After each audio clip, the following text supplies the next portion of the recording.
ಇನ್ನು ಇದೀಗ ಬಂದಂತಹ ಒಂದು ಬಿಗ್ ಬ್ರೇಕಿಂಗ್ ಎಕ್ಸ್ಕ್ಲೂಸಿವ್ ಲಭ್ಯವಾಗ್ತಾ ಇದೆ. ಇನ್ನು ಕೇಂಬ್ರಿಡ್ಜ್ ಅನಾಲಿಟಿಕ್ಸ್ ಎಂಬ ಕಂಪನಿಯ ಮೂಲಕ ಫೇಸ್ಬುಕ್ ಡಾಟಾ ಲೀಕ್ ಆದಂತಹ ಸುದ್ದಿ ಮಾಸುವ ಮುನ್ನವೇ ಮತ್ತೊಂದು ಅಚಾತುರ್ಯ ನಡೆದು ಹೋಗಿದೆ. ಏನು ಫೇಸ್ಬುಕ್, ವಾಟ್ಸಪ್, ಇನ್ಸ್ಟಾಗ್ರಾಮ್ ಇನ್ನಿತರ ಜಾಲತಾಣಗಳು ಇದೇ ದೇಶದ ಹ್ಯಾಕರ್ನ ಕೈವಶವಾಗಿದೆ ಅನ್ನುವಂತಹ ಮಾಹಿತಿ ಈಗ ಲಭ್ಯವಾಗ್ತಾ ಇದೆ. ಎಲ್ಲ ಜಾಲತಾಣಗಳಿಂದ 18 ವಯಸ್ಸು ಒಳಗಿನ ಅಕೌಂಟ್ಗಳಿಗೆ ಡೇ ಲಿಮಿಟ್ ಅನ್ನ ಹಾಕಲಾಗಿದೆ. ಅಂದ್ರೆ ದಿನಕ್ಕೆ ಕೆಲ ಗಂಟೆಗಳ ಕಾಲ ಮಾತ್ರವೇ ಈ ಜಾಲತಾಣಗಳನ್ನು ಉಪಯೋಗಿಸಬಹುದಾಗಿದೆ. ಏನು ದೇಶದ ಜನರ ಡಾಟಾ ತೊಂದರೆಗೀಡಾಗಿದೆ ಅನ್ನುವಂತಹ ಸುದ್ದಿ ಇದು. ಇನ್ನು ಹ್ಯಾಕ್ ಮಾಡಿದವರಿಂದಾಗಿ ಯಾವುದೇ ಹಣದ ಅಥವಾ ಇನ್ನಿತರೆ ಸೌಕರ್ಯದ ಕೋರಿಕೆ ಬಾರದ ಕಾರಣ ಇದು ಮತ್ತಷ್ಟು ಕುತೂಹಲಕ್ಕೆ ಅಣಿ ಮಾಡಿಕೊಟ್ಟಿದೆ. ಇದರ ಬಗ್ಗೆ ದೇಶದ ವಿವಿಧೆಡೆ ಹಲವಾರು ಪ್ರತಿಕ್ರಿಯೆ ಕೂಡ ವ್ಯಕ್ತವಾಗಿದೆ. ಸಾಕಷ್ಟು ಚರ್ಚೆಗೂ ಕೂಡ ಗ್ರಾಸವಾಗಿದೆ. ಇದೀಗ ಈ ಸುದ್ದಿ ಸಾಕಷ್ಟು ವೈರಲ್ ಆಗಿದೆ. ಯಾರು ಮಾಡಾರಲ್ಲ ಅವ್ರಿಗೊಂದು ದೊಡ್ಡ ಥ್ಯಾಂಕ್ಸ್. ಈ ಮೊಬೈಲ್ ಅಡಿಕ್ಟ್ಸ್ಗೆ ಎಲ್ಲ ಪಾಠ ಕಲ್ಸ್ದಂಗೆ ಆಯ್ತು. ನಮ್ಮ ಫೋನು, ನಮ್ಮ ಡಾಟಾ, ನಮ್ಮ ಟೈಮ್, ನಮ್ಗೆ ಹೆಂಗ್ ಬೇಕೋ ಹಂಗೆ ಯೂಸ್ ಮಾಡ್ತೀವಿ. ಇದನ್ನೆಲ್ಲ ಕೇಳಕ್ ಇವ್ನು ಯಾರ್ರಿ?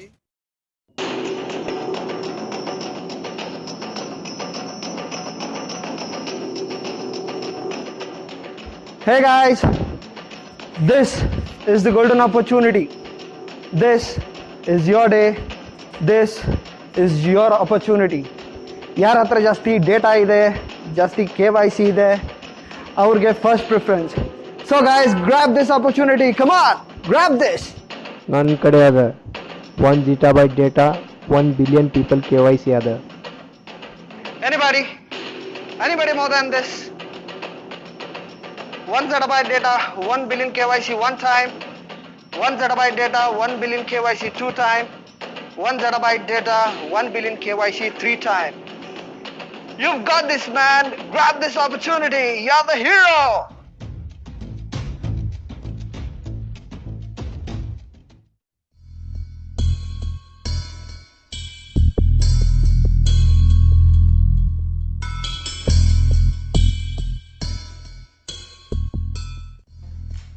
ನನ್ನ ಫೇಸ್ಬುಕ್ ನೋಟಿಫಿಕೇಶನ್ ತೋರ್ಸು.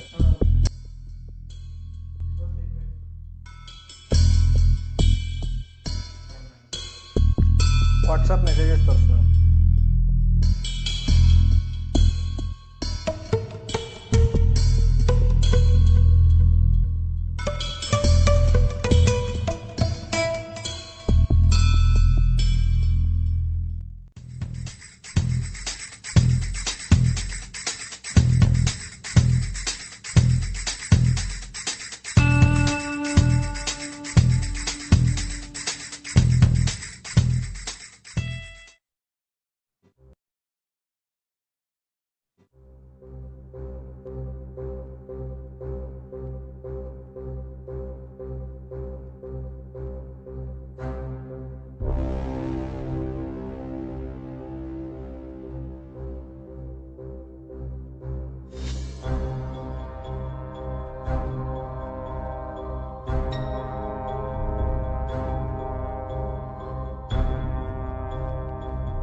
ಅವನ ಪರ್ಸನಲ್ ಇನ್ಫಾರ್ಮೇಷನ್ ಅದು ನನ್ನ ಹತ್ರ ಇದೆ. ಅವನ್ನೆಲ್ಲ ಸೀಕ್ರೆಟ್ ಮೆಸೇಜಸ್ ನನ್ನ ಕಡೆ ಇದೆ.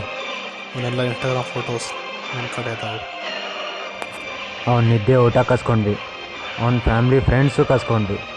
ಎಲ್ಲ ನಾವು ಪ್ಲ್ಯಾನ್ ಮಾಡ್ದಂಗೆ ಆಗ್ತಿದೆ.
ಯಾರು ಪೆನ್ ಡ್ರೈವ್ ಇದು?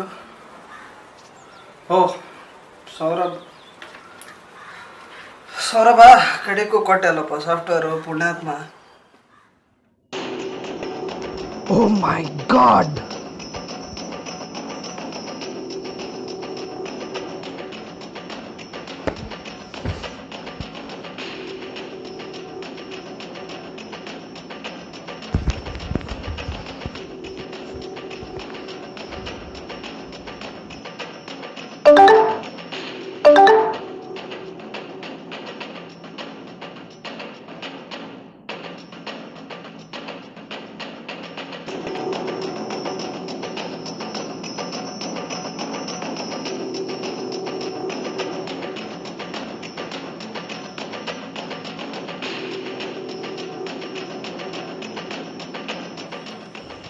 ಪೃಥ್ವಿ ನೀನಿಲ್ಲೇ? ಸೌರಭ್ ಎಲ್ಲಿದ್ದಾನ? ಅವೆಂಥ ದೇಶದ್ರೋಹದ ಕೆಲಸ ಮಾಡ್ಯಾನ ಗೊತ್ತ ನಿನಗೆ? He has bloody 1 billion Indian Facebook users data and day limit ಹಾಕ್ಯಾನ. ಈಗೇನು ನೀನೇ ಅವನನ್ನು ಕರೆಸ್ತೀಯೋ ಇಲ್ಲ ನಾ ಪೊಲೀಸ್ ಹತ್ತಿಗೆ ಹೋಗ್ಲಿಯೋ? ತಡಿ, ನಾನು ಹೇಳೋ ಸ್ವಲ್ಪ ಕೇಳು, ಆಮೇಲೆ ನಿಂಗೆ ಎಲ್ಲಿ ಹೋಗ್ಬೇಕನ್ಸುತ್ತೋ ಅಲ್ಲಿ ಹೋಗು. ಇದೆಲ್ಲ ಶುರು ಆಗೋಕ್ಕಿಂತ ಮುಂಚೆ ನನ್ನ ತಮ್ಮನಿಗೆ ಒಂದು ಕನಸು ಬಿದ್ದಿತ್ತು. ಆ ಕನಸಿಗೂ ಈಗಿನ ರಿಯಾಲಿಟಿಗೂ ಏನೂ ವ್ಯತ್ಯಾಸ ಇರಲಿಲ್ಲ. ಅವನ ಕನಸೇ ಈಗಿನ ಜನರ ರಿಯಾಲಿಟಿ ಆಗಿತ್ತು.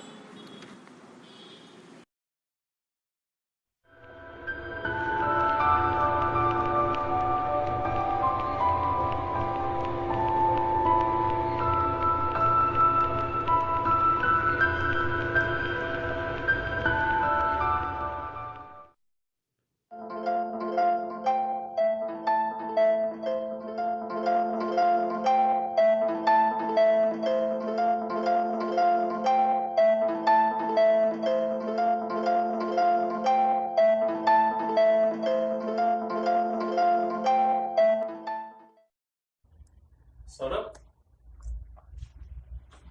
ಏನು ಮಾಡತ್ತಿ? ಏನಿಲ್ಲ, ಹಂಗೆ ಸುಮ್ಮನೆ ಕುಂತಿದ್ದೆ, ಸ್ವಲ್ಪ ಆಫೀಸ್ ಕೆಲಸ ಮಾಡ್ಕೊಂಡು ಕುಂತಿದ್ದೆ ಅಷ್ಟೇ. ಅಲ್ಲ, ಭಾಳ ದಿವಸ ನೋಡತ್ತೀನಿ, ನೀ ಲ್ಯಾಪಿನಾಗ ಒಬ್ನೇ ವರ್ಕ್ ಮಾಡ್ತಿರ್ತಿ, ಫುಲ್ ಸ್ಟ್ರೆಸ್ ತೊಗೊಂಡು ವರ್ಕ್ ಮಾಡ್ತಿರ್ತಿ, ಫ್ಯಾಮಿಲಿ ಟೈಮ್ ಕೊಡತ್ತಿಲ್ಲ. ಏನು ನಡೆಸಿ ನೀನು? ಏನಿಲ್ಲ ಅಂಥದ್ದೇನಿಲ್ಲ, ನಾರ್ಮಲ್ ಹೆಂಗದೆ ನಂಗೆ ಅದೇನು. ನಾನೇನು ಅಣ್ಣ ಓದಿಲ್ಲ, ಮತ್ತು ನನ್ನ ಜೊತೆ ಪ್ರಾಬ್ಲಮ್ಸ್ ಏನಾರು ಇದ್ದರೆ ಶೇರ್ ಮಾಡ್ಕೋ. ನಂಗೆ ಯಾಕೋ ನಿಮ್ದು ಎಂಪ್ಲಾಯ್ಮೆಂಟ್ ಸ್ಟ್ರೆಸ್ ಅನ್ಸಾತಿಲ್ಲ. ಇಲ್ಲ, ಅದು ಆಫೀಸ್ ವರ್ಕ್, ಮತ್ತು ಬೇರೆ ಏನಿಲ್ಲ. ಸ್ವಲ್ಪ ಸ್ಟ್ರೆಸ್ ಭಾಳ ಐತಿ, ಅದು ಕೆಲಸ ಭಾಳ ಆಗ್ಬಿಟ್ಟೈತೆ ನನಗೆ. ಅಲ್ಲ, ನಾನು ಒಬ್ಬನ ಎಂಪ್ಲಾಯಿನ, I also work for companies, but ಇಷ್ಟು ಸ್ಟ್ರೆಸ್ ಒಳತ್ತಿದ್ದು ನಿಂಗೆ I don't feel this is good. ಹಂಗೇನಿಲ್ಲ. ಈಗ ಮೀಟಿಂಗ್ ಐತಿ, ನಾನು ಹೋಗ್ಬೇಕಾ? ಸಾರಿ, ನಿಂಗೆ ಈವ್ನಿಂಗ್ ಸಿಗ್ತೇನೆ ನಾನು. ಇಲ್ಲ, ಈವ್ನಿಂಗ್ ಸಿಗ್ತೇನೆ. ಬಾಯ್.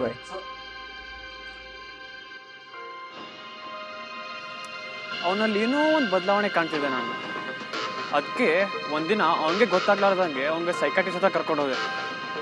ನೆಕ್ಸ್ಟ್ ಡೇ ನಾನು ಪರ್ಸ್ನಲಿ ಹೋಗಿ ಸೈಕಾಟ್ರಿಸ್ಟ್ನ ಮೀಟ್ ಆದಾಗ, ಡಾಕ್ಟರ್, ನನ್ನ ತಮ್ಮನಿಗೆ ಏನಾಗಿದೆ? ನನ್ನ ಕರಿಯರಲ್ಲಿ ಈ ಥರ ಕೇಸ್ ಓದಿದ್ದೆ, ಆದರೆ ನೋಡ್ತಾ ಇರೋದು ಇದೇ first time. It is sleep paralysis. ಅಂದರೆ ನಿಮಗೆ ಯಾವಾಗಾದರೂ ನಿಮ್ಮ ಕನಸು ನಿಜ ಆಗಿದೆಯಾ? ಎಲ್ಲರಿಗೂ ಒನ್ಸ್ ಅಪ್ ಟೈಮ್ ಲೈಫಲ್ಲಿ ಹೀಗಾಗಿರುತ್ತೆ. This is coincidence. ಆದರೆ ನಿಮ್ಮ ತಮ್ಮನ ಕೇಸ್ನಲ್ಲಿ ಹಾಗಲ್ಲ. It is not coincidence, strange but true. ಅವನ ಕನಸಿನಲ್ಲಿ ಏನೋ ಹುಡುಕ್ತಿದ್ದಾನೆ, ಅದು ಏನಂತ ತಿಳ್ಕೊಂಡ್ರೆ ಏನೋ ಮಾಡ್ಬೋದು. ಹಾಗಾದರೆ ಹಿಪ್ನೋಟೈಸ್ ಮಾಡಿ ತಿಳ್ಕೊಬೋದಲ್ಲ ಡಾಕ್ಟರ್? ಮನುಷ್ಯನಿಗೆ 3 ಸ್ಟೇಟ್ಸ್ ಆಫ್ ಮೈಂಡ್ ಇರುತ್ತೆ. ಅದು conscious mind, subconscious mind, unconscious mind. Conscious mind ಹೇಗಂದರೆ ಫಿಲ್ಟರ್ ಇದ್ದಾಗೆ, ನಾವೇನು ಹೇಳಬೇಕೋ ಅದನ್ನು ಮಾತ್ರ ತಿಳ್ಕೊಂಡಿರುತ್ತೆ. ಆದರೆ ಸಬ್ ಕಾನ್ಷಿಯಸ್ ಮೈಂಡ್ ಹಾಗಲ್ಲ, ಇದು ಎಲ್ಲವನ್ನೂ ತಿಳ್ಕೊಂಡಿರುತ್ತೆ. This is book of secrets. ನಾವು ಹಿಪ್ನೋಟೈಸ್ ಮಾಡಿ ಸಬ್ ಕಾನ್ಷಿಯಸ್ ಮೈಂಡ್ ಇರೋದನ್ನು ತಿಳ್ಕೊಬೋದು. ಆದರೆ ನಿಮ್ಮ ತಮ್ಮನ ಕೇಸ್ನಲ್ಲಿ ಹಾಗಲ್ಲ, ಇವೆಲ್ಲವೂ ಅನ್ಕಾನ್ಷಿಯಸ್ ಮೈಂಡ್ನಲ್ಲಿದೆ. In medical terms we can hypnotize up to subconscious mind. ಆದರೆ ಅನ್ಕಾನ್ಷಿಯಸ್ ಮೈಂಡ್ನ ಹಿಪ್ನೋಟೈಸ್ ಮಾಡೋಕ್ಕೆ ಆಗಲ್ಲ. ನಿಮ್ಮ ತಮ್ಮನ ಸಬ್ ಕಾನ್ಷಿಯಸ್ ಮೈಂಡ್ನ ಆಕ್ಸೆಸ್ ಮಾಡಿದ್ರು ಏನೂ ಇಲ್ಲ. In your terms you can say multilayer encryption. ಹಾಗಾದರೆ ಇದಕ್ಕೇನು ಕ್ಯೂರ್ ಇಲ್ಲ ಡಾಕ್ಟರ್? ಕ್ಯೂರ್ ಇದೆ. There is only one way. ಅವ್ನ ಕನಸಿನಲ್ಲಿ ಏನಿದೆ, ಅವ್ನ ಕನಸಿನಲ್ಲಿ ಏನು ಹುಡುಕ್ತಿದ್ದಾನೆ, ಅದಕ್ಕೆ ನಾವು ಸೊಲ್ಯೂಷನ್ ಕೊಟ್ಟರೆ he can be cured. But ಅದು ಅವನಿಗೆ ಮಾತ್ರ ಗೊತ್ತು. ಅವ್ನು ನೀನು ಹುಡುಕಾಕತ್ತಾನ ಅಂತೇಳಿ ಹುಡುಕಕ್ಕೆ ನಾನು ಟ್ರೈ ಮಾಡಿದೆ. ಒಂದಿನ ಅವ ಮನೆಗೆ ಇರಲಾರ್ದಾಗ ಅವ್ನ ಲ್ಯಾಪಿಸ್ ಸರ್ಚ್ ಹಿಸ್ಟ್ರಿ ಚೆಕ್ ಮಾಡಿದೆ ನಾನು. ಅದನ್ನು ಚೆಕ್ ಮಾಡಿದಾಗ ಸೋಷಿಯಲ್ ಮೀಡಿಯಾ ಸೈಟ್ಸ್ನ ಹೇಗೆ ಹ್ಯಾಕ್ ಮಾಡೋದು ಅಂತ ಬರೀ ಅಂಥವೇ ಸತಸಿದ್ವು. I was confused. ಆಮೇಲೆ ನಾನು ಹೋಗಿ ಅವ್ನ ರೂಮೆಲ್ಲ ಹುಡುಕಕ್ಕೆ ಶುರು ಮಾಡಿದೆ.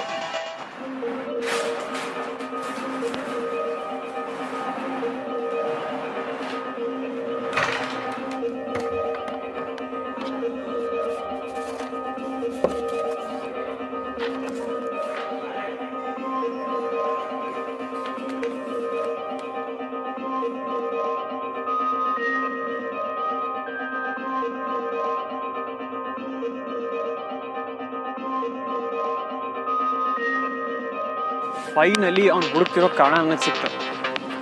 ಅವನಿಗೆ ಗೊತ್ತಿಲ್ದಂಗೆ ನಾನು ಅವನಿಗೆ ತುಂಬ ಹೆಲ್ಪ್ ಮಾಡೋಕ್ಕೆ ಶುರು ಮಾಡಿದೆ. ಸೋಷಿಯಲ್ ಮೀಡಿಯಾ ಸೈಟ್ಸ್ನ ಹೇಗೆ ಹ್ಯಾಕ್ ಮಾಡೋದು ಅಂತ ಈಚ್ ಆ್ಯಂಡ್ ಎವ್ರಿ ಲಿಂಕ್ನ ಕೊಡ್ತಾ ಹೋದೆ.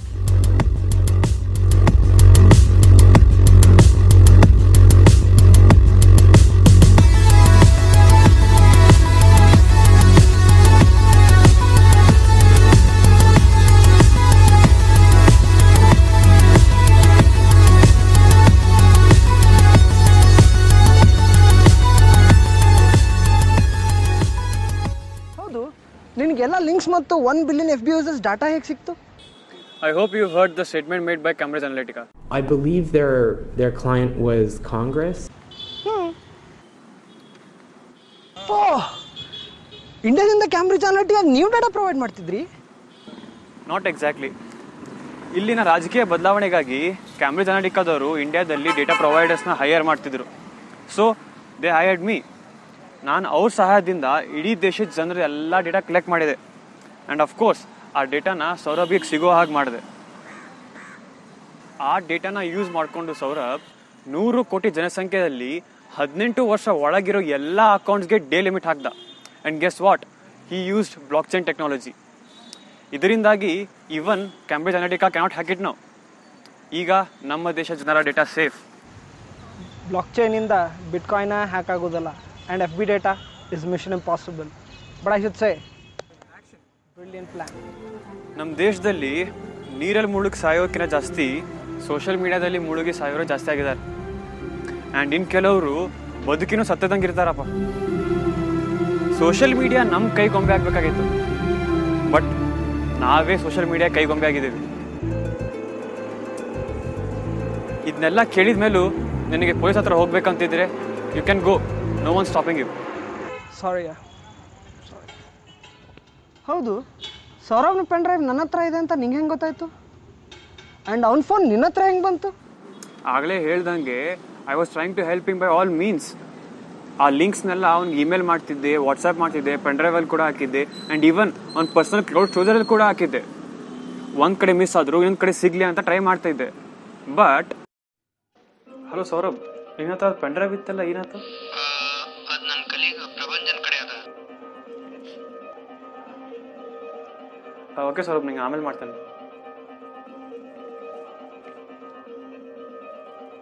ನಾನು ಸೌರಭ್ಗೆ ಬೇರೆ ಫೋನ್ ಕೊಟ್ಟು ಅವನ ಫೋನ್ನ ಇಟ್ಕೊಂಡಿದ್ದೆ. ಅದೇ ಫೋನಿಂದ ನಿಂಗೆ ಮೆಸೇಜ್ ಮಾಡಿದ್ದೆ. ಈಗ ಸೌರಭ್ ಅನ್ನೋದನ? Don't worry, he is in a safe place.